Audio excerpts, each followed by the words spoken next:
الحكاية بتبتدي مع راعي غنم في الأندلس اسمه سانتياغو. شاف حلمه وحس إنه يتبع شغف ويروح بيه لأبعد مكان، وهو إنه يغير دايرة الراحة بتاعته. الراجل بدأ يغير في نفسه ويدور على حلمه اللي هو كان كنز مدفون قريب من أهرامات الجيزة. ساب أسبانيا وبدأ الرحلة، وفي البداية قابل الملك ملكي صادق اللي قال له على الكنز في مضيق جبل طارق مرورا بالمغرب عشان يوصل لمصر. في الرحلة كان في إشارات وعلامات غيبية ورسائل من السما كتير، وفي طريقه للكنز حصل أحداث كتير قوي كانت ممكن تخليه يرجع ويتخلى عن حلمه وعن كنزه وهو في الطريق للكنز. الأحداث دي زي أحداث حياتنا اليومية، يا ترجع عن هدفك وشغفك وتفضل في دايرة الراحة وتنسى حلمك، يا إما تكمل وتقاوح في الدنيا. نرجع تاني لسانتياغو، بس هو ما استسلمش، كان دايما بيلقى الوسيلة اللي بتساعده على انه يعدي كل الاحداث دي. بيتسرق مرتين وبيشتغل في محل بلور، وبيقابل راجل انجليزي عايز يبقى خيميائي. الخيميائي ده بمنتهى البساطة هو واحد بيحول اي مادة لذهب، ودي كانت شغلة معروفة زمان، وكانوا دايما بيدوروا على حاجة اسمها حجر الفلاسفة. نرجع تاني للراجل الانجليزي. الراجل ده كان بيدور على اسطورته الشخصية هو كمان، وبدأوا الرحلة مع بعض. بيشوفوا بقى قبائل بتحارب بعضها، ويشوفوا احداث كتير، وبيقابلوا الخيميائي عارف الاسرار العظيمه اللي نصحه وقال له اتبع شغفك وابحث عن الكنز. بعدها بيقابل الحب في طريقه ويشوف فاطمه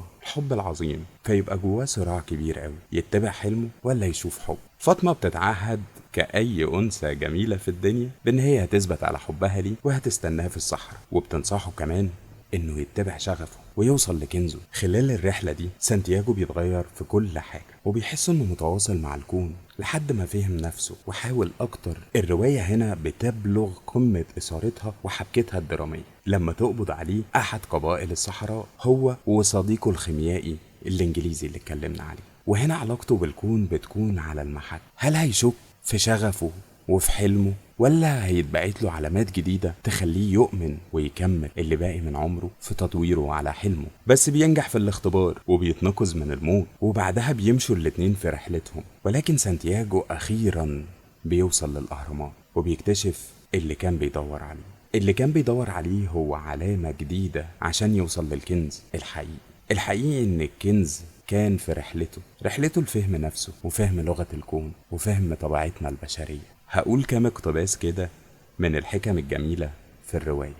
اقتباسات حكم الخيميائي: السفينة آمنة على الشاطئ، لكنها ليست من أجل ذلك صنعت. يعني قوم اتحرك يا بروت. إذا رغبت في شيء فإن العالم كله يطاوعك لتحقيق رغباتك. إذا وعدت بشيء لا تملكه بعد فإنك ستفقد الرغبة في الحصول عليه. الوقت والقراءة لم تغيرني، الحب هو الذي غير حياتي. لا تقل شيئا إننا نحب لأننا نحب، لا يوجد سبب آخر كي نحب. هناك على الدوام شخصا ما في العالم ينتظر شخصا آخر، سواء كان ذلك في وسط الصحراء أم في أعماق المدن الكبرى.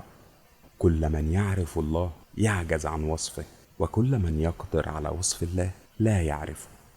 كل ما يحدث مرة واحدة قد لا يتكرر أبدا، ولكن ما يحدث مرتين لابد له من مرة ثالثة. ليس هناك من قلب يتعذب عندما يتبع أحلامه. الأسطورة الشخصية هي كل ما نتمنى فعله دائما في الشباب. كلما كبرنا في العمر تتلاشى ويبدأ الخوف واستحالة تحقيق الحلم.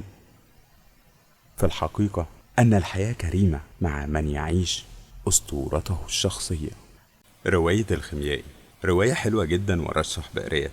الرواية اترجمت ل67 لغة، وده خلاها تدخل جانس للأرقام القياسية، أكتر رواية مترجمة لمؤلف لسه عايش على قيد الحياة، ربنا يديله الصح. واتباع منها 65 مليون نسخة في أكتر من 150 بلد. واحدة من أكتر الكتب أو الروايات مبيعا على مر التاريخ. المؤلف باولو كويلو برازيلي الجنسية وبيتكلم برتغالي. الرواية أصدرت سنة 1988. بداية الترجمة كانت 1996. عدد صفحات الرواية هي 180 ورقة. الرواية ممتعة جدا وهتستمتع فيها بالرحلة، هتعيش مع الكاتب في رحلته العظيمة لوصوله للكنز. وشكرا.